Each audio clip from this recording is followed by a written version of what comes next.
Bonjour tout le monde et bienvenue du coup dans ce 18e épisode de l'entonnoir du Bitcoin avec comme d'habitude nos hosts Fanny, Guillaume, John Unchain et Lounès. Aujourd'hui on va avoir trois thèmes principaux, assez importants d'ailleurs. Le premier ce sera sur le AOPP qui était le grand débat Twitter de cette semaine, à savoir en fait doit-on faciliter la compliance des régulateurs? Et en gros, le thème ici, c'est en Suisse, il y a une régulation qui oblige de signer les adresses quand on fait un retrait, donc on veut retirer notre argent des échanges. Là, et donc, il faut forcément signer quelque chose. Et il y a un outil qui permet de faciliter cette signature. Et ça a apporté énormément de débats, donc on va aller en détail là-dessus. Le deuxième sujet, ce sera évidemment la loi qu'ils essaient de faire passer en Arizona pour rendre Bitcoin une monnaie légale. On va vous donner notre avis et regarder un petit peu plus en profondeur qu'est-ce que ça veut dire. Est-ce que c'est bien ou pas bien pour l'Arizona? Parce que c'est pas forcément aussi simple que ça paraît. Et enfin, le troisième sujet, ce sera sur le minage, avec une adoption assez massive de la part des Texans. On a également un rapport par rapport à l'impact écologique de Bitcoin. Et on va en rajouter également parce que tu as Poutine récemment, ou du moins la Russie, qui ont dit avoir un avantage compétitif par rapport au minage. Donc on va vraiment parler écologie minage en partie numéro 3. Sur ce, on va se lancer du coup avec le premier thème. Et n'oubliez pas de liker et partager. On vous adore. Merci beaucoup d'être ici. Alors, le premier thème, c'est donc le AOPP, qui est du coup, comme j'ai dit, une sorte de solution pour faciliter la signature de votre adresse lorsque vous voulez retirer votre argent des échanges. Et là, on parle particulièrement des échanges du coup des Pays-Bas, de Taïwan, de Singapour et de la Suisse. En fait, ils ont une sorte de KYC plus léger, en fait. Et ce KYC plus léger, ça consiste à dire, j'affirme et donc je signe en fait avec ma clé privée que cette adresse m'appartient. En faisant ça, les autorités du coup ont une garantie que l'argent va être envoyé à vous, comparé à un KYC en France, par exemple, où je suis tracé avec une pièce d'identité. Par contre, quand je retire l'argent, je pourrais très bien l'envoyer à mon boulanger si j'ai envie. Donc là, c'est un autre système, en fait. Et le grand débat, c'est est-ce que les wallets, donc par exemple Trésor, Sparrow, Bitbox O2, O2, Samurai, hein, par exemple, doivent faciliter du coup cette signature qui permet donc de prouver le propriétaire de l'adresse, ou finalement pas le faire. Et le débat est donc finalement doit-on faciliter le traçage des échanges ou pas? Voilà, j'espère que c'était un petit résumé, j'espère que c'était assez clair. Pour les détails techniques, je vais laisser peut-être John ou Fanny s'en parler, vous le ferez sûrement mieux que moi. Et après, on discutera de ça. N'oubliez pas que vous pouvez parler en bas à gauche, donc après chaque discussion, vous pouvez prendre la parole pour parler. Voilà. Oui, ouais, très clair, très clair. Merci Rosie. Ouais, effectivement, le problème, comme tu l'as si bien dit, c'est de savoir. Enfin, il y a la loi, il y a ce qu'elle est, et ça, c'est comment dire, c'est un peu en dehors du domaine des cypherpunks parce qu'on aime. Enfin, comment dire.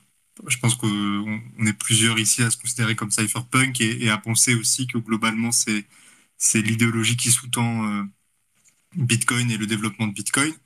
Et bon, il y a la loi qui est écrite par le régulateur. Et puis après, il y a le code et c'est comment dire. Et là, le gros problème pour moi, c'était que ça faisait une espèce de mélange entre les deux avec des wallets qui supportaient le protocole AOPP. Euh, et donc avec vraiment directement dans le code des features qui te permettent de faciliter la régulation. Ce qui est voilà, ce qui est, je pense, problématique, qui partait pas nécessairement d'une mauvaise intention. Je pense que tous les wallets qui l'ont implémenté l'ont fait pour des raisons qui sont principalement de permettre de faciliter le process pour les utilisateurs qui doivent le faire. Mais c'est vrai que voilà, une ligne qui est franchie et qui, je pense, devrait pas l'être. Ouais, alors du coup, pour faire un peu l'avocat du diable, parce que je suis un peu tiraillé, c'est se dire aujourd'hui, pour retirer, il faut donc prendre un message, utiliser un software dans votre portefeuille pour le signer, et après mettre cette signature dans l'échange, si j'ai bien compris. Et le problème, c'est qu'il y a beaucoup de gens du coup qui sont freinés par ces quatre étapes. C'est chiant, il faut l'expliquer aux gens. Et finalement, c'est contre-intuitif. Donc, les gens, finalement, abandonnent l'idée du retrait et gardent leur coin sur les échanges. Donc, c'est aussi se dire, en facilitant cet aspect de signature, on va inciter plus de gens, on va faciliter le retrait des échanges. Mais en même temps, ça fait qu'il y a un système de traçage qui se met en place, beaucoup plus présent enfin voilà, c'est un petit peu l'argument qu'on pourrait donner à pourquoi ils voulaient l'implémenter. Finalement, la loi existe, cette solution aide l'utilisateur, mais c'est à double tranchant. Ouais, ouais, enfin, comment dire. Je pense qu'effectivement, les personnes qui l'ont implémenté n'avaient pas de mauvaises intentions. Euh, mais Moi, on pourrait.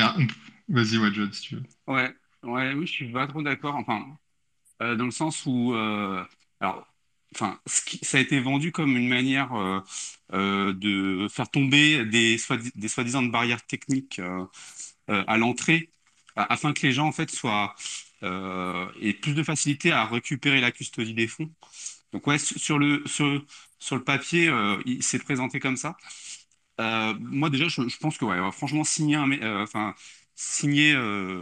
message, ça peut paraître un peu bizarre, mais franchement, le nombre de formulaires qu'on est capable de remplir dans notre vie, avec l'administration, etc., qui est plutôt kafkaïenne, honnêtement, signer un message avec une clé privée, je vois vraiment pas contrainte technique. Puis, enfin, c'est toujours pareil. Est-ce que le wallet, il devrait prendre en compte les désirs et aller même devant, en fait, en avant de ce que souhaite le régulateur, quoi.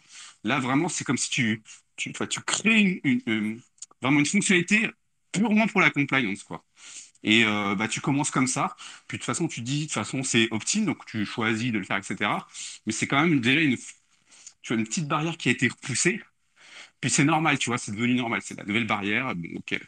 Puis après, c'est quoi la prochaine barrière? Tu vois, tu peux toujours aller un peu plus loin, grignoter, etc. Moi, je dis, franchement, toute la partie compliance, c'est un truc. Enfin, il n'y a aucune fonctionnalité de compliance qui doit être ajoutée dans un wallet, quoi. Je laisse passer parler Guillaume et notre speaker, mais peut-être pour récap pour les viewers, sachez que depuis cette loi, énormément de wallets ont back-off, dans le sens où ils ont dit qu'ils n'allaient plus supporter cette amélioration parce qu'il y a vraiment eu un énorme débat sur Twitter. Guillaume, Ouais, moi je suis globalement d'accord avec la vision de Fanny et de John, un peu des deux côtés. Mais ce que j'aimerais rappeler, parce qu'on parle souvent de ce sujet de KYC, de traçabilité, etc., c'est que, enfin finalement, moi, mon point de vue, c'est que les entreprises ou les gens qui gèrent ces wallets-là, ils font ce qu'ils veulent, c'est le libre marché. Si certains veulent le mettre ils peuvent le faire. Je sais que nous, on les supportera pas. Et s'ils le font pas, ils seront supportés par la communauté. Ça a été le cas. Mais je pense que vraiment, c'est un problème beaucoup plus large. Et c'est quelque chose que les bitcoiners ont du mal à croire parce qu'on a souvent tendance à se croire un petit peu en dehors du système. Mais véritablement, aujourd'hui, le vrai problème, John en a parlé un petit peu, c'est cette société de compliance, c'est ce processus du KYC, le KYC AML, et donc, en fait, pour moi, la vraie priorité, au-delà de se focus, en fait, sur les wallets, etc., ça serait d'essayer de se focus sur la loi. Alors, je sais que ça plaira pas à certains bitcoiners, parce que voilà, on veut pas interagir avec le gouvernement, etc. Mais aujourd'hui, la communauté Bitcoin et la communauté crypto, à un sens plus large, elle commence à avoir un vrai pouvoir politique. On va en parler dans les sujets après.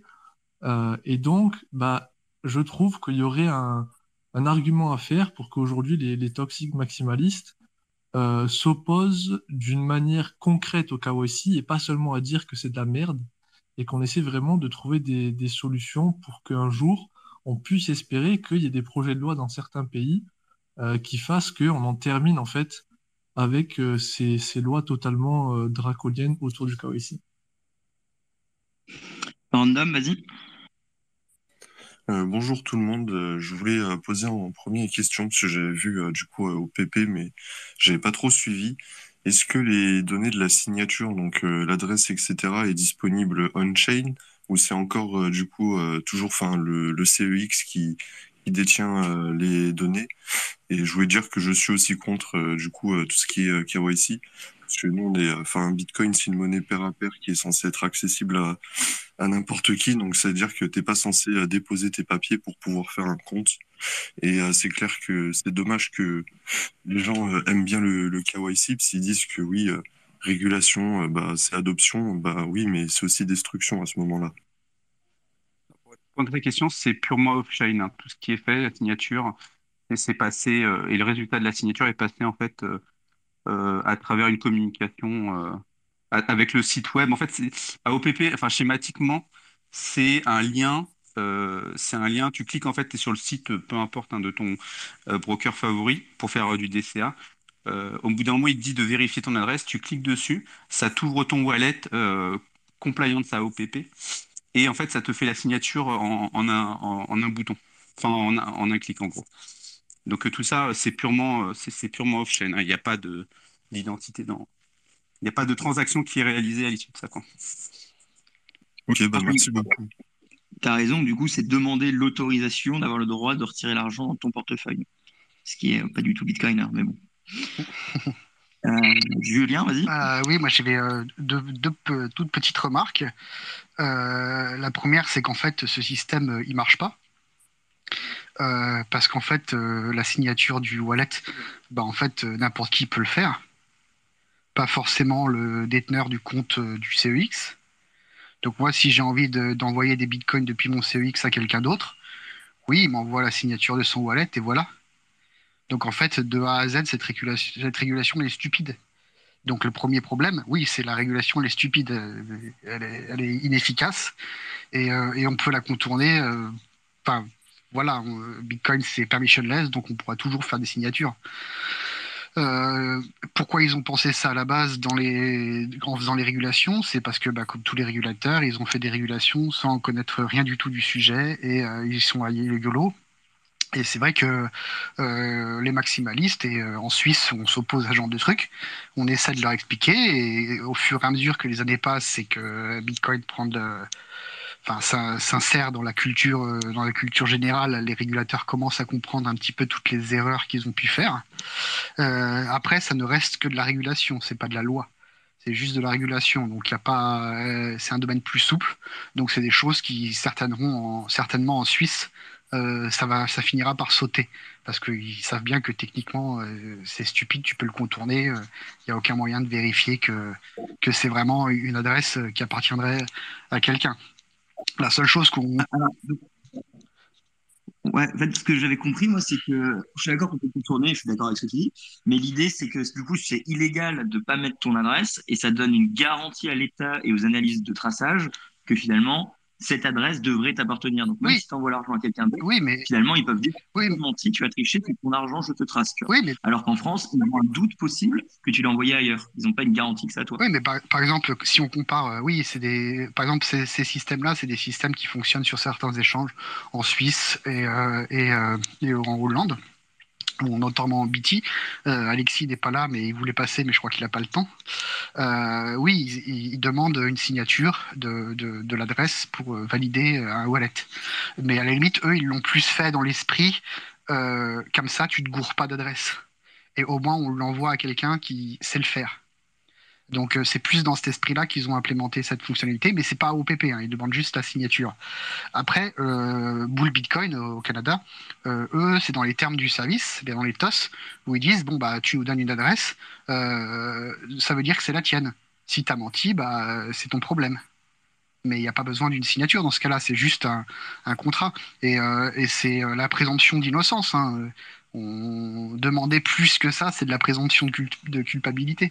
Donc non, il n'y a pas ce système dans les CX de demander une signature, c'est inutile du début jusqu'à la fin.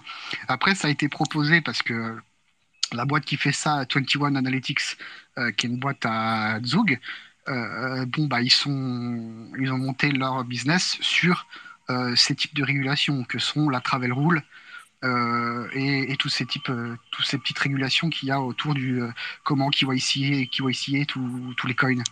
Moi, je pense que c'est une mauvaise idée d'avoir fait ça, mais bon, après, chacun est libre, on est dans un marché libre. S'il y a des entreprises qui veulent faire de l'argent avec ça, soit, je vais pas leur interdire. Je vais juste m'opposer en tant que maximaliste dans le débat, et c'est ce qui a été fait. Et c'est pour ça que, voilà, au final, bon, bah, AOPP, je pense que on peut mettre une croix dessus. Après, il va faire autrement. Ouais, ok. Pour info, Travel Rules, les gens, c'est une limitation du montant que tu peux envoyer sans donner des justificatifs. Donc, c'est une façon de couper les envois de grosses sommes. Ouais. C'est un petit désastre financier, mais bon, ça existe. Vas-y, Fanny. Ouais, c'était juste pour rebondir par rapport à ce que tu dis, Whitcoder, qui est très vrai, qu'en fait, la loi, elle est en plus, enfin, la réglementation est en plus. Après, c'est pas une excuse pour l'implémenter, quoi. Mais il y a même Nicolas Dorier de BDCP Server qui avait proposé d'ajouter dans le code de BTCP un truc qui permet en gros de quand tu récupères une adresse sur un BTCP serveur, donc typiquement pour payer quelqu'un, bah, de te générer la signature pour quel que soit le message que tu veux, pour faire comme si c'était ton adresse et pouvoir directement payer depuis l'exchange. Donc ça montre qu'en fait c'est vraiment très facilement contournable et donc que ça sert vraiment à rien en fait. Le gars, ce qui était très beau à voir, donc pour ceux qui suivent pas Twitter, ce qui je pense qu'il y a une grande majorité de nos auditeurs, quoique je suis même pas sûr de ça, c'est que les échanges ont tous backup. Donc comme tu dis, c'est enterré simplement parce que un par un, tout le monde a dû se justifier. Et finalement, le consensus, c'est de dire Oui. on ne va pas l'implémenter. Disons que moi, je pense que ça aurait pu fonctionner comme initiative. Ça aurait pu, hein. Sincèrement, je pense que ça aurait pu être intégré et les wallets auraient pu le mettre. Après, ça a été une gigantesque cascade, un stunt pas possible entre différentes boîtes. 21 Analytics a vendu ça en mettant Travel Rule en gros. Donc ça, les maximalistes, ça les fait juste vomir. Et en plus, voilà, il y a eu une communication par Trésor. Et Trésor, on sait que c'est pas des as en communication et que derrière, il y a forcément Samouraï qui va gueuler. Donc ça aurait pu être évité tout ça, hein, et on aurait pu inclure le AOPP sans que ça soit dit, comme il y a beaucoup de choses qui sont faites sans que ça soit dit. Après, bon, bah voilà, c'est passé en gros Travel Rule en énorme, écrit en lettres énormes, plus les cascades habituelles de Samouraï versus Trésor, et paf, quoi. Paf, pastèque. Ce que tu dis, ce que tu dis, c'est assez vrai parce que euh, je me rappelle Blue Wallet, ils avaient une fonctionnalité comme ça intégrée avec Bitter, je crois, Oui, de signature. Et en fait, tu sais, tu fais même pas gaffe sur le coup, tu fais bon, bah, ok, c'est cool, ça marche tout seul. Et c'est en fait, je trouve que c'est intéressant parce que avec ce problème-là, en fait, ça fait engendrer des réflexions dans la communauté. Donc, je trouve que effectivement, ça aurait pu passer en fait complètement sous les radars. Mais pour le coup, je trouve que c'est une bonne occasion, ouais, de se rendre compte de certaines choses mhm. et qu'il faut être vraiment vigilant en fait sur des fonctionnalités qui peuvent paraître complètement anodines, quoi. Voilà, et sachant que moi j'utilise BT et la signature, je le fais à partir de mon wallet Samouraï. Donc Samouraï permet de signer des adresses et de se connecter à ces types d'échanges. Donc c'est ça le plus ironique. Ouais, Ouais, ouais, c'est ironique, mais le problème, c'est que, enfin, il y en a qui disent oui, ça revient au même et tout. Je suis pas d'accord dans le sens où la signature, c'est une fonctionnalité qui est agnostique, on s'en sert comme on veut. oui, Alors que AOPP, il a été forgé spécialement pour de la compliance, quoi. oui, en Ça, plus. la signature, tu vois, Mm. ce que disait Samurai, c'est que faut pas tirer sur la signature parce que AOPP l'utilise. AOPP a été crafté spécialement pour quelque chose Mhm. qui est pas désirable en fait du point de vue cypherpunk et tout. Ah, on est complètement d'accord. Après, en plus, dans le protocole, ça te signe, ça te génère les nouvelles adresses selon le bit 39 et le HD wallet. Et donc, ça dirait que chaque nouvelle adresse de ton wallet que tu génères est signée et envoyée à l'échange. Et donc, bah, sur une, deux adresses, ça va, mais bon, si tu en fais 10, 15, 20, 100, 10, 1000, ça donne une petite surface d'attaque en cryptographie pour découvrir qu'est-ce que tu fais, quoi. Mais bon, après, la question pour ouvrir le débat à la fin, c'est les signatures d'adresse, ça fonctionne, mais moi, j'aimerais bien pouvoir signer depuis mon wallet Bitcoin Core avec du Segwit native, et c'est pas encore implémenté. Ok, et ben écoutez, on va passer au sujet 2, mais en tout cas, passionnante cette discussion. Merci, merci Julien. Vas-y, tu peux répondre si tu veux. Non, non, juste en fait, on voulait avoir Alexis Roussel qui aurait pu, alors qui est derrière BT et Relay.ch, Euh, Donc il aurait pu, il dit, qui a, enfin, il dit bonjour, qui a un peu. mais il a planté son logiciel, il a bloqué son compte Twitter à cause de ça. Donc Ouais, il non, sera en pas fait, là. c'est que, en fait, il n'avait pas l'application mobile, hein, et donc Space est accessible que via mobile. Et donc il a essayé de l'installer, mais bon, il a eu des galères, etc. Donc il peut pas se joindre à nous. C'était dommage, hein, parce que je pense qu'il aurait pu nous donner un autre angle d'analyse, quoi. En effet, vous pouvez retrouver d'ailleurs tous les liens qu'on a parlé, tous les threads Twitter qu'on a parlé dans la description pour tout le monde. Du coup, on va quand même passer sur le sujet 2, sinon après c'est durer une heure, on se fait engueuler par John, enfin par la femme de John plutôt. Du coup, sujet 2, c'est la loi Arizona. Donc, il y a eu un projet de loi pour rendre Bitcoin une monnaie en cours légal en Arizona. Alors, réalistiquement, je pense que tout le monde ici pense qu'elle ne passera pas, à moins que quelqu'un ici pense qu'elle va passer. Mais ce qui est plus drôle, c'est de voir de plus en plus d'attaques politiques au sein même des États-Unis et considérer que finalement le dollar est même attaqué à domicile comme à l'étranger. Et ce qui est intéressant dans cette loi, du coup, c'est que ça écrit en gros quelles sont les monnaies ayant cours légal, donc le dollar, les coins en argent, les bons donnés par la Fed, et du coup, ils veulent rajouter Bitcoin avec une définition de Bitcoin qui met bien en valeur Bitcoin, donc un réseau en pair à pair, qui sont les transactions inscrites dans la blockchain Bitcoin. Bref. Donc, qu'est-ce que vous pensez de ce projet de loi? Est-ce qui vous intéresse? Ouais, merci Fanny de l'avoir mis. Pareil, il est dans la description. C'est très court. Pratiquement, ça va pas passer, mais ça montre que Bitcoin est vraiment devenu un enjeu politique où plus personne peut l'ignorer. On a d'ailleurs Biden, avant même ça, qui avait annoncé qu'il va annoncer un truc prochainement par rapport à Bitcoin et les cryptos. Allô. Fanny, je sais que tu avais lu pas mal de threads là-dessus, toi. Ouais, non, ce que j'en pense, c'est que ça a aucune chance de passer et que, enfin, comment dire, non, c'est intéressant à regarder du point de vue politique. Voilà, le petit spectacle, ils font leur truc. Et puis c'est voilà, ça dit quelque chose quand même. Je pense. Il y a un peu de signal au milieu du bruit sur l'état de Bitcoin aux US. Ça dit que c'est devenu un objet politique aussi, qui est d'ailleurs, je pense, de mieux en mieux compris par le politique. Mais à mon avis, ça passera pas. Et puis, en plus, il y avait deux trucs que j'avais trouvés que je vais essayer de mettre en même temps que je parle sur le space, qui ont été des choses relevées par d'autres personnes sur Twitter. Donc, c'est du pur plebs au niveau des sources. Mais d'une part, a priori, ce serait anticonstitutionnel aux États-Unis pour un État d'adopter comme legal tender autre chose que l'or et l'argent. Euh, et par contre, la Fed peut pousser le dollar en legal tender parce que c'est pas un État. Mais les États ont pas cette flexibilité, on va dire. Et d'autre part, il faut faire attention aussi, ça c'est un autre trait de réaction à ça, à ce que on n'ait pas finalement assez peu des avantages qu'on peut avoir à avoir Bitcoin devenir legal tender, mais beaucoup de ces inconvénients qui seraient, par exemple, qu'en Arizona, pour pouvoir déplacer des fonds, quand tu es une entreprise, bah, il te faut une licence de money transmitter. Et donc, du coup, si Bitcoin devient une monnaie, ben, est-ce que du coup, c'est les entreprises qui opèrent sur Bitcoin en Arizona ne devraient pas se conformer, enfin, ne devraient pas acquérir une licence qui est très chère.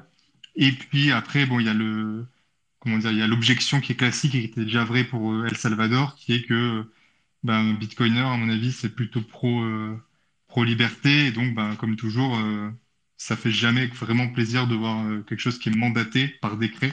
Parce qu'en fait, ben, voilà, ça veut dire que Bitcoin devient du fiat. Mais voilà, bon, c'est intéressant à regarder, mais je suis pas ultra emballé, quoi. En gros, pour résumer. Ok, cool, ouais, merci. C'est exactement ce que je voulais te dire. Enfin, par rapport à ce que tu avais trouvé, c'était assez intéressant. Et en effet, comme le Salvador, force et Bitcoin, bah, c'est pas très Bitcoin. Vas-y, Guillaume, et puis après, random. Moi, j'ai une question par rapport à ce truc-là, comme quoi ça pourrait pénaliser des entreprises, etc. Est-ce que quelqu'un ici peut me citer, ou même dans l'audience en entier, peut me citer une entreprise qui est basée en Arizona, une entreprise crypto? Voilà, bon, je pense que c'est, voilà. Euh, pour moi, en fait, je vous trouve un peu blasé quand même. Je pense que c'est plus une question de symbolique. Si l'Arizona venait à adopter un Bitcoin en legal tender, parce qu'on va pas se mentir, l'Arizona, d'un point de vue financier, tout le monde s'en bat les couilles, et il n'y a rien en Arizona d'intéressant. Par contre, la symbolique d'un État souverain au sein des États-Unis qui adopterait le Bitcoin, ça serait quelque chose de totalement massif. Et même si, voilà, moi je suis totalement d'accord avec Fanny sur le point de vue qu'en tant que Bitcoiner, on n'est pas forcément là à attendre que les États donnent de la légitimité à Bitcoin, ça lui donnerait quand même une couverture légale assez intéressante et sans forcément le forcer auprès des commerçants ou quoi, ça pourrait être super intéressant pour bah, juste agrandir un petit peu plus les gens qui utilisent Bitcoin. Donc voilà, moi, je suis pas non plus d'accord sur le fait que c'est impossible que ça passe. Personnellement, je suis pas du tout expert de comment fonctionne ou du paysage politique en Arizona. Et je pense que c'est possible que ça passe. Donc voilà, moi, je trouve ça hyper bullish. Je suis hyper en faveur de ça. Et je pense que tous les problèmes qu'a cité Fanis, peuvent se régler d'un point de vue légal si la discussion de Bitcoin en tant que legal tender viendrait à arriver. Parce que globalement, ce qu'a cité Fanny, ça, c'est des problèmes qui viennent de lois qui ont globalement 300 ans.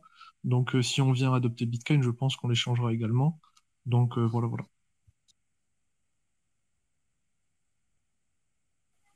Ok, Ouais, merci beaucoup c'était pour pour- votre avis. Bam, vas-y.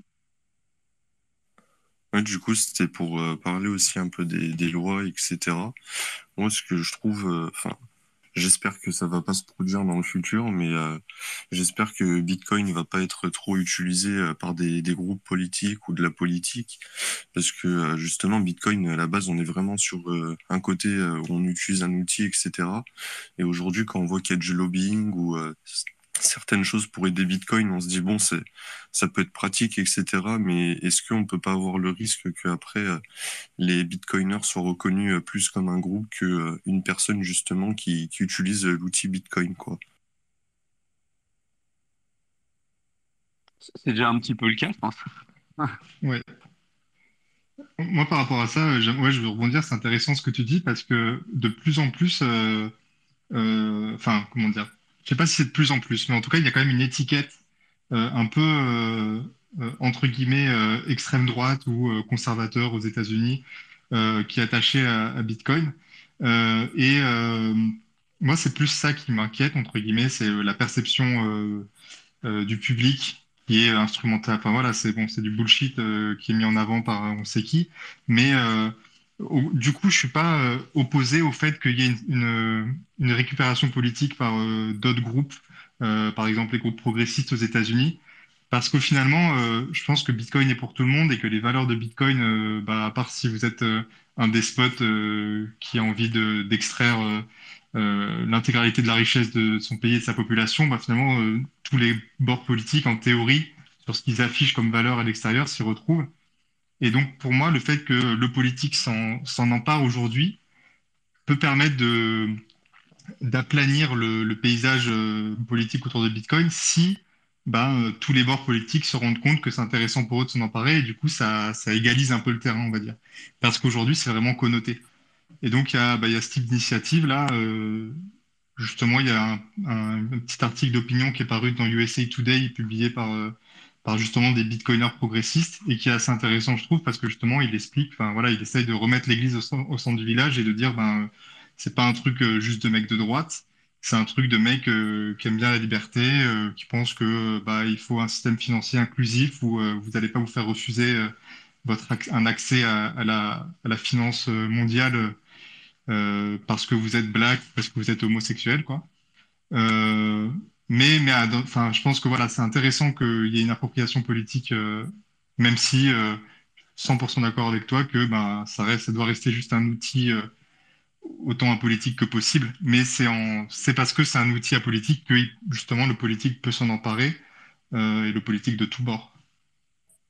Non, bah, c'était sympa comme point de vue. Merci beaucoup.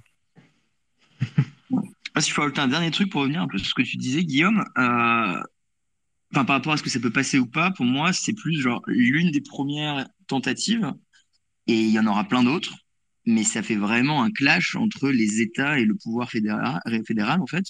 Et pour moi, c'est une atteinte directe au dollar. Enfin, ok, tu peux dire que c'est apolitique et que Bitcoin, personne ne peut le contrôler et que c'est neutre, je suis d'accord.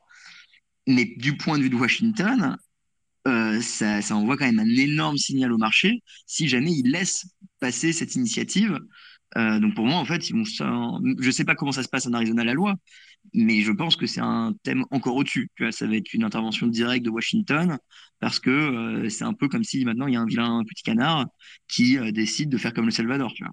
Enfin, je sais pas, moi je pense que ça va être beaucoup plus gros que ce que ça peut être en tout cas. C'est pas un petit changement, tu vois.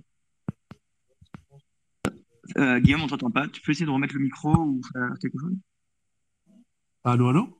Ouais, Ah, il est beaucoup mieux. sorti des chiottes, c'est mieux là. Ah, du coup, je disais, il y a un sujet en ce moment sur Twitter, c'est Balkanization Intensifies, c'est-à-dire c'est la balkanisation un petit peu des États-Unis, où tu as les États assez sudistes, assez conservateurs, comme le Texas, la Floride, etc., qui sont en train de se séparer du pouvoir fédéral plus global. Et c'était ça à la base ce que voulaient les pères fondateurs. Donc c'est un combat, c'est sûr, mais c'est un combat qu'il faut mener. Et donc voilà. Mais globalement, je suis totalement d'accord avec toi. Ok, ok. Parlons du Texas, c'est parfait pour la transition vers le sujet 3. J'en profite à répondre à tout le monde. On sait que niveau audio, il y a des problèmes, mais en fait, c'est 5 personnes différentes, parties de la France, sur notre téléphone. En fait, on ne pourra jamais faire mieux que ce qu'on a aujourd'hui. Voilà, parce que vous me posez toujours ça en question, je me permets de le mettre dans le space. Sujet 3, du coup, ce sera minage. Et en fait, il y a 3 thèmes, en fait, un peu en un. On a d'abord un rapport qui est sorti. Je pense que Guillaume, tu étais l'expert un petit peu minage ici, donc tu peux nous en parler. Grosso modo, donc un rapport sur l'écologie. Enfin, les stats sortent que le minage de Bitcoin représente 0,05% de l'énergie mondiale. Encore une fois, on montre que bah, c'est très vert, que ça peut énormément aider à fermer toutes les torchières, etc. Donc, on va aller un peu plus en détail. Et après, c'est également du coup bah, politique par rapport au Texas, où une grande partie de la classe politique texane sont quand même vachement bullish sur le Bitcoin. Et du coup, ils essaient de faire passer des lois et de vraiment le mettre à l'ordre du jour politique. Et enfin, le dernier, bah, c'est la Russie, avec qui sont un petit peu dans la même démarche en ce moment et qui sont en train de faire pas mal d'annonces plus ou moins random sur le fait qu'ils ont un avantage sur le minage. Chose du coup très intéressante d'un point de vue théorie du jeu, enfin géopolitique, comme on aime bien en parler. Guillaume, je peux peut-être te laisser faire un petit récap du rapport, on le mettra dans la description, vu que t'es le plus calé parmi nous là-dessus, je pense. Ouais, juste, je suis en train de me remettre du fait que Lounès ne sait pas ce que ça veut dire balkanisation. Petite dédicace aux Balkanis, s'ils nous écoutent, n'hésitez pas à accepter le Bitcoin, on soutient le combat. Donc, euh, Enculé. ce fameux rapport de CoinShares, personnellement, je pense que beaucoup de gens l'attendaient parce que ça faisait 2 3 ans qu'ils n'avaient pas sorti de rapport. Pour ceux qui ne savent pas, le rapport de CoinShares à l'époque, c'est ce qui avait mis en avant le fait que l'industrie du minage utilisait à l'époque 60% d'énergie hydroélectrique, etc. Et donc c'était Christopher Bendixen, le Head of Research de CoinShares, qui avait fait ça. Ils avaient un petit peu arrêté. Et donc là, ils sont revenus en force avec ce rapport. Globalement, on en parle toujours ici, donc je vais pas vous ressortir toujours les mêmes stats. Vous les connaissez, voilà, Bitcoin consomme très peu d'électricité, etc. Par contre, des choses qui ont été nouvelles dans le rapport, et je sais pas si un des os peut mettre le trade que j'avais mis dessus, mais pour donner un exemple, donc au niveau du gas flaring, donc par rapport aux mineurs qui vont se coller un petit peu au puits de pétrole pour récupérer du méthane qui serait autrement émis dans l'atmosphère. On a une statistique, voilà, le rapport nous dit que l'estimation à peu près de ce que consomme, de ce qu'émet Bitcoin en termes de mégatonnes de CO2 par an, ça sera environ 41. Et ce que produit le flaring aux États-Unis, ça serait 78. Et donc, en fait, ces 78 mégatonnes de CO2, elles pourraient créer 68 terawatts d'énergie pour le réseau Bitcoin globalement qui, lui, en consomme, on va dire, un peu moins de 100 terawatts annualisés. Donc, en fait, on pourrait imaginer que en utilisant ces ressources-là, Bitcoin pourrait carrément avoir un impact carbone négatif. Et si on étend ça au monde entier, pas seulement aux États-Unis, le nombre de mégatonnes de CO2 par an qui est émise par le fait de brûler ce gaz, c'est 928. 928 mégatonnes de CO2 par an. Et donc, en fait, c'est une opportunité absolument massive pour Bitcoin de se positionner là-dessus, parce que non seulement, on en avait déjà parlé, mais ça permet de totalement décentraliser un petit peu le réseau de minage en étant off-grid. Donc, le gouvernement, c'est beaucoup plus difficile pour lui d'y avoir accès. Et en plus de ça, ça serait enfin, un avantage majeur pour le climat. Et au-delà de ça, voilà, il y avait quelques petits graphes, notamment la décomposition en termes de machines, de l'entièreté du hash rate. Donc c'est super intéressant de voir un petit peu quel type de machine domine le hash rate, quel type de machines sont en train petit à petit de disparaître, l'impact du China ban sur ce mix, etc. Donc globalement, rapport que je conseille vraiment et une conclusion absolument phénoménale qui nous dit qu'en fait, pour 0,08% des émissions globales de CO2, bannir le Bitcoin, ça serait enlever la possibilité à plusieurs centaines de millions de personnes d'avoir accès à une forme de monnaie qui est fair et accessible. Et donc, en fait, que ça serait totalement idiot de le bannir pour si peu. Voilà. Ah, super résumé, en effet, il est très intéressant et les graphes sont très bien, toujours par an, en fait, donc on voit, ou par mois, donc on voit vraiment l'évolution pour les machines ou le déplacement du hash rate de la Chine vers les US, chose, comme tu dis, qu'on en parle assez souvent sur cette chaîne. Si vous voulez parler ou commenter par rapport à ça, vous pouvez en bas à gauche. Moi, je dirais, genre, on sait que Bitcoin pollue pas beaucoup, mais en fait, c'est parce qu'on sait également que c'est de la propagande aujourd'hui de dire que Bitcoin pollue. C'est ou de l'ignorance ou volontairement de la propagande. C'est l'arme la plus facile pour taper sur Bitcoin. Entre le financement de terrorisme et l'écologie, c'est là, enfin, c'est le fruit le plus bas possible que les mainstream ont pour nous attaquer. Donc moi, je pense que c'est purement politique aujourd'hui de dire que Bitcoin pollue par des gens qui n'ont pas fait leurs recherches. Mais bon, après ça, c'est mon point de vue depuis peu. Je trouve que ça montre vraiment qu'ils n'ont pas du tout étudié le sujet quand ils s'acharnent un peu là-dessus. Et John est toujours en train de nous dire que le coût énergétique par transaction, et enfin, toutes les semaines, on voit quelqu'un qui l'utilise, quoi.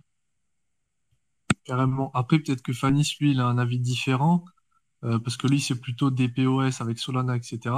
Mais c'est vrai qu'aujourd'hui, le feud, il est poussé par les mainstream médias et paradoxalement, aujourd'hui, les personnes qui produisent le plus de feud contre le proof of work, eh ben, c'est les altcoiners.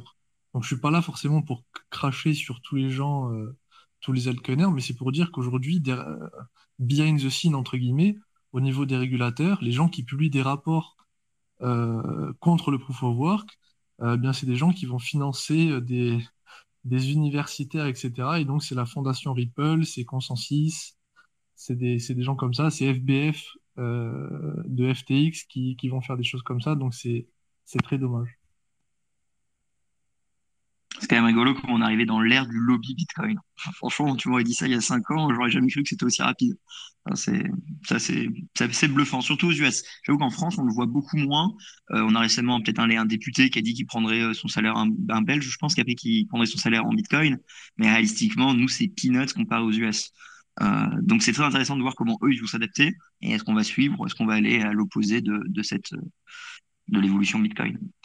Je sais pas si quelqu'un veut parler, allez-y. Ouais, juste pour les auditeurs, je tiens à clarifier que je n'ai aucune affiliation avec la fondation Solana. Et, euh, et ouais, pour rebondir sur ce qui a été dit, effectivement, en fait, les gens qui disent qu'il faut interdire Bitcoin parce que ça pollue, en fait, ils ont un problème. Enfin, leur problème, c'est que, comment dire, ils trouvent que, enfin, ils voient pas l'utilité du bousin, ils comprennent pas comment il marche, et bah, du coup, c'est comment dire, c'est la posture paresseuse au sens premier du terme paresse que de voilà de dire bon, on n'a qu'à interdire Bitcoin sans se poser la question de mais pourquoi ils consomment autant, est-ce que c'est un mal ou un bien finalement qu'ils consomment parce que euh, si la civilisation qu'on a aujourd'hui en est là où elle est, c'est parce qu'on a quand même su extraire de l'énergie de l'environnement et la mobiliser à notre service. Alors après, peut-être qu'on en consomme trop, mais c'est un autre débat et qui est beaucoup plus, enfin, qui est bien différent du débat est-ce qu'il faut interdire Bitcoin ou est-ce qu'il faut pas interdire Bitcoin. Euh, et d'ailleurs, c'est quelque chose qui est encore montré, c'était pas les premiers à le faire, mais qui est encore montré dans le rapport de CoinShares, là où ils font des comparaisons avec d'autres postes de consommation énergétique, et on voit qu'en fait, Bitcoin, alors j'ai plus le chiffre en tête, mais je crois que enfin, c'est en dessous, en tout cas, des sèche-linges, qui est quand même un truc qui est, voilà, on peut discuter de Les l'utilité des sèche-linges, sèche-linges, mais qui est... juste aux États-Unis. C'est les sèche-linges juste aux États-Unis. Ah Donc ouais, c'est en plus. Enfin, donc, ouais. Voilà, on peut discuter de l'utilité du sèche-linge, quoi, mais ouais, si vous habitez en Bretagne ou à Lille, effectivement, peut-être, mais voilà, quoi. Donc, bah, je te passe la parole, John, sur ces belles paroles. Ouais. C'est juste pour faire une remarque parce que, en fait, enfin, on voit le food, le plus gros qu'on voit souvent, ça se représente par remettre en évidence l'inefficience de Bitcoin, donc le nombre de transactions par kilowattheure. Et donc, on tente de le redémontrer. Mais en fait, ce qu'on voit surtout, c'est que les personnes qui font des articles à longueur du temps pour dire que ça consomme beaucoup, etc., c'est vraiment des personnes qui, en fait, ont creusé en surface parce qu'en fait, ils font du cherry picking complètement. En fait, ils aiment pas Bitcoin. Et donc, ils vont y aller au plus rapide.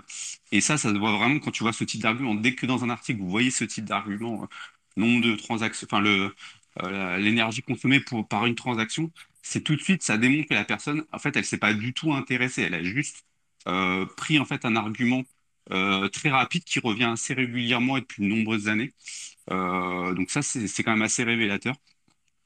Et, euh, et puis après, enfin, sur l'argument de dire oui, c'est green, etc., c'est un truc qui rentre pas du tout en fait dans la comparaison, puisque le problème général pour ceux qui n'aiment pas Bitcoin, c'est que ça consomme de l'énergie, que ce soit vert ou pas, pour eux, ça nous pose strictement, enfin, ils s'en fichent dans l'absolu. Ce qu'ils mettent en évidence, c'est que ça consomme beaucoup par rapport à l'utilité sociale de Bitcoin. Et ça, c'est vraiment, encore une fois, c'est un argument un peu tour d'ivoire, quoi. On est dans notre tour d'ivoire, et puis bah, l'euro, ça marche bien, etc. Et donc, on a des Nicolas Dufresne qui dit, bah, vous avez qu'à envoyer de l'argent normalement. Je fais, bah ouais, avec quoi j'envoie de l'argent au Congo, quoi, par courrier, par pigeon voyageur, comment ça se passe, quoi. Donc ils veulent même pas voir en fait l'utilité sociale quand on leur montre, hein. Donc vraiment, ouais, c'est le type de d'arguments qu'on va revoir, etc. Des personnes qui soit n'aiment pas Bitcoin et qui veulent tout simplement prendre en fait les arguments qui leur semblent le plus simples et le dire comme si c'était voilà une étude. Puis après, tu as les personnes qui à côté euh, enfin, veulent complètement ignorer en fait l'utilité sociale de Bitcoin. Et c'est en ça, moi, je trouve que c'est plus intéressant plutôt que d'aller attaquer les gens en se moquant d'eux sur Twitter. C'est plutôt de leur tenter de démontrer l'utilité sociale, non pas à eux, mais aux personnes qui vont voir ce type de tweet, comme Ok. bah, ceux de Nicolas Dufresne. J'allais un justement petit revenir bébé, là-dessus, donc je suis un petit complètement d'accord avec ce que tu as bébé dit. au Nicolas d'ailleurs, s'il nous écoute. Donc voilà, bon, c'était juste un... Ouais, John, moi je suis complètement d'accord. Et du coup, en fait, ma question, ce serait, doit-on finalement continuer à répondre à ces papiers qui valent rien du tout et leur donner de la voix médiatique, de leur donner des likes, des impressions, de les mettre en avant, ou est-ce qu'on devrait simplement les ignorer? C'était Gilles hein, qui disait, arrêtez de répondre à ces abrutis. Dans tous les cas, enfin, le number go up et juste la technologie le fera. Ou au contraire, est-ce que c'est important qu'on soit là vraiment à leur démontrer qu'ils ont faux, même s'ils nous écoutent pas, au moins on aura essayé. Je sais pas ce que vous en pensez, parce que moi je suis pour l'éducation, donc je réponds tout le temps, mais je peux comprendre que finalement on les met en avant. Je pense, j'ai pas de réponse toute faite. Nicolas Dufresne, il avait quand même fait son article sur un papier sur Le Monde. Donc c'est quelque chose qui est très, quand même, qui est déjà par défaut assez visible. Donc on fait, bon, bah, c'est des personnes qui ont déjà quand même pas mal de voix. Mais force est de constater que qu'on lui réponde ou pas, en fait, finalement, c'est à peu près la même chose, quoi. Donc, je sais pas, je suis un petit peu mitigé. Sur Nicolas Dufresne, ça n'a pas marché du tout, hein. Voilà, il joue, il s'amuse de ça, donc c'est vraiment quelque chose de perdu d'avance. Par contre, sans le mettre en évidence lui, euh, attaquer vraiment ses arguments, mais de manière un peu décontextualisée, je pense que ça peut être une bonne idée, sachant que le but, c'est pas de le convaincre lui, mais de convaincre les personnes qui tentent de convaincre. Tu vois, c'est aussi ça, quoi. Donc, c'est là où c'est le plus dur à avoir, quoi. Vas-y, Guillaume. Ouais, globalement, je suis un peu d'accord avec John, mais je pense que ce qu'il veut dire, c'est que ça dépend du contexte, en fait. Ça dépend de la manière dont la critique de Bitcoin est formulée, et ça dépend de tout ce qu'il y a autour. C'est-à-dire que si demain, c'est la XRP Army qui vient nous faire une critique du proof of work, effectivement, ça sert à rien de répondre. Par contre, quand c'est quelqu'un qui prend la peine de faire un article sur Le Monde et qui globalement qui a rien compris, ça peut être intéressant de venir faire un article, euh, un contre-article pour y répondre. Euh, le seul exemple que je peux donner qui peut aller dans ce sens-là, c'est de voir le changement de narrative qu'a permis Nick Carter sur le sujet écologique depuis maintenant moins d'un an. Rappelez-vous un petit peu quand ça a commencé avec Elon Musk, ça a été une catastrophe au niveau médiatique, etc. Et maintenant, un an plus tard, et dites-vous quand même, enfin, un an, c'est pas beaucoup, quoi. Un an, juste avec quelques articles, quelques maxis qui partagent des faits, en fait, sur le minage du Bitcoin, on se retrouve avec des mecs, des mecs en ancienne URSS qui nous donnent, qui nous chantent les louanges du mining et des mecs en Arizona qui veulent adopter Bitcoin en legal tender. Donc, je pense que malgré tout, on est du bon côté en fait. Donc, on devrait toujours prendre le contexte en compte et si le contexte est favorable, on ne devrait pas s'empêcher de répondre. Ouais, bah non, je suis d'accord. Et d'ailleurs, suite à plusieurs threads, à chaque fois, moi, je DM en fait les gens et je leur dis salut, si tu veux, je passe une heure au téléphone avec toi et je réponds. Et je fais ça avec des groupes un peu écolos. Ça mène souvent pas nulle part, enfin ça mène nulle part, mais au moins ils ont toujours les contre-arguments. Ça prend du temps, mais c'est une sorte de mini lobby à petite échelle sur les groupes étudiants. C'est le mieux que j'ai trouvé parce que, enfin, réalistiquement, si tu vas pas leur parler main dans la main pendant un certain temps, les gens, ils continuent à survoler le sujet parce que comme tu, ils n'ont pas envie d'aller plus loin. Le compte, vas-y, je te laisse la parole. Salut les gars, bah déjà merci beaucoup hein, pour vos lives que vous faites le dimanche. Je trouve ça vraiment très intéressant, c'est vraiment super cool, hein. En plus, vous avez un niveau d'expertise qui est vraiment super sympa, donc bravo à vous. Moi j'ai une frustration et je pense qu'on est beaucoup à la partager, c'est que on voit beaucoup de médias qui sont spécialisés dans la crypto qui du coup on sait chient beaucoup de shitcoin et qui du coup écrivent des articles où justement on va nous dire que telle blockchain consomme moins utilisant sa proof of work, sa proof of stake, et qui du coup sont des articles qui sont repris justement par des Dufresne en disant bah, regardez, même les spécialistes vont dans ma direction. Quoi.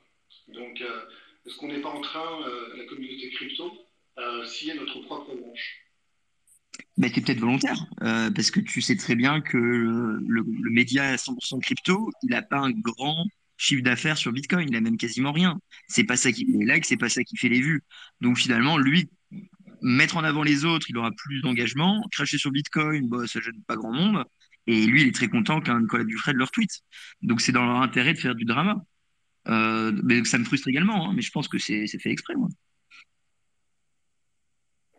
Il y a des gens qui sont vraiment convaincus que leur techno, elle est supérieure, quoi. Je pense, enfin, Bitcoin est globalement assez mal compris. Et le fait d'avoir son propre nœud, c'est quelque chose qui est mal compris également. Moi, je l'ai mal compris pendant très longtemps. Même j'ai retrouvé des vieux tweets où je disais que le nombre de nœuds, c'est pas que ça qui comptait, etc. Je savais pas, enfin, je comprenais pas ce que je disais en fait. Voilà. Et donc je pense qu'il y a des personnes qui, ouais, qui font, ils disent bon bah telle ma techno machin, elle est meilleure que. Je pense que c'est des personnes qui sont vraiment convaincues. Donc et forcément, bah il y en a qui surfent dessus quoi.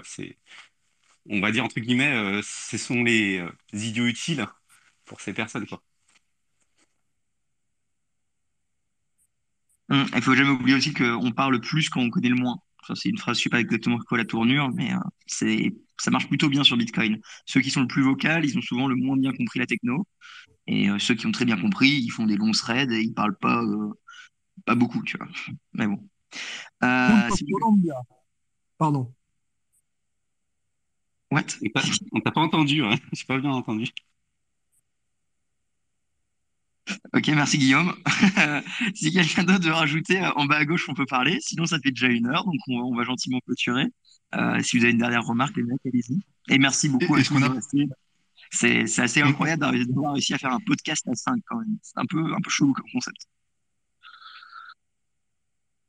est-ce qu'on a parlé du Texas au final? Oui, vite fait, on l'a balayé quand même. Oui, bah en gros, au Texas, c'est juste Ouais, que les politiciens sont extra bullish minage. Hein. yes. Et par La contre, partie mania. je crois que Guillaume l'a évoqué rapidement, mais on l'a pas euh, exprimé très clairement. Mais effectivement, on a aussi le revirement russe, parce qu'on est passé en 3 jours de oulala, la Russie va bannir le minage de Bitcoin à je sais plus quel homme politique russe qui dit que bah non, en fait, le minage de Bitcoin, c'est pas mal. Bitcoin, c'est plutôt plus efficace que le système fiduciaire. Euh, voilà, donc c'est intéressant aussi de voir qu'il y a une espèce de comment dire, de plus en plus de gens qui se réveillent à Bitcoin et à ce que ça permet de leur apporter, même si c'est peut-être un truc court-termiste et purement électoral. Mais voilà, c'est toujours à prendre, quoi. Ah bah pour la Russie, je pense pas, hein, parce que si j'ai bien suivi l'ordre chronologique, c'est un peu la Banque centrale européenne, c'est un peu les finances qui ont dit Bitcoin c'est pas bien, et t'as Poutine qui a dit vous allez devoir revoir votre position, et depuis qu'il a dit ça, bah tous les gars un peu pro Bitcoin ils disent en fait c'est bien. Donc enfin si j'ai bien compris, c'est vraiment Poutine, enfin ça vient de tout en haut, ce qui est extrêmement intéressant, tu vois. Ça montre que lui il est en Ouais. mode bah, attends là s'il y a une guerre, s'il y a des sanctions qui se préparent, avoir un outil comme Bitcoin, évidemment que je vais l'utiliser, tu vois. Et c'est là où ils peuvent nous attaquer en disant en plus que Bitcoin pollue, Bitcoin sert à financer les ennemis de notre guerre. Tu vois.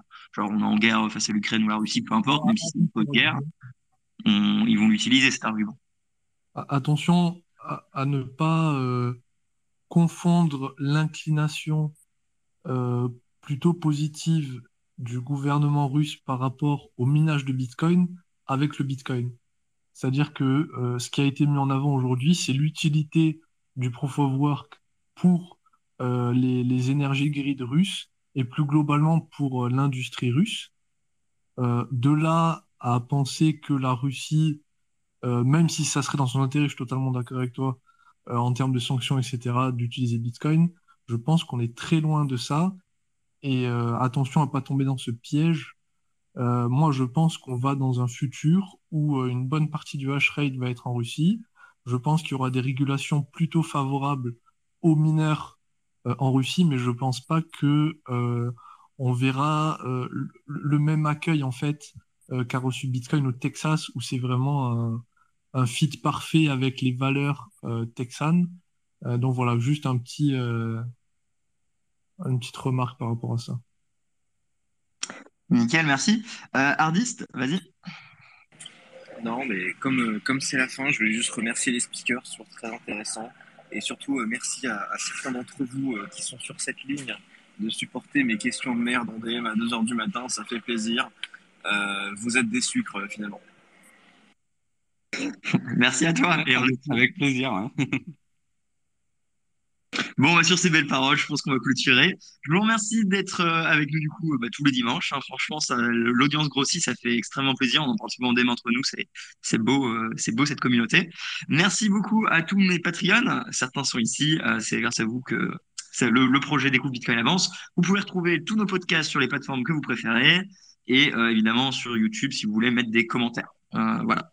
Je vous adore. Merci beaucoup à vous tous. Merci Fanny, Guillaume, John. Vous aurez tous les liens dans la description. Abonnez, likez, suivez-les sur Twitter. Et je vous fais des bisous. Bisous, Salut. bisous, Bisous. Bisous. bisous, bisous. Arrêtez, c'est trop bien les bisous. Allez, hop, on go. Merci d'avoir écouté notre podcast, j'espère qu'il vous a plu. N'hésitez pas à le partager sur les réseaux et nous mettre une note sur votre plateforme de podcast préférée, ça nous aide énormément. Ceci était une production Découvre Bitcoin, je vous retrouve très bientôt sur les réseaux. Merci à vous et n'oubliez pas de le partager grandement. Salut!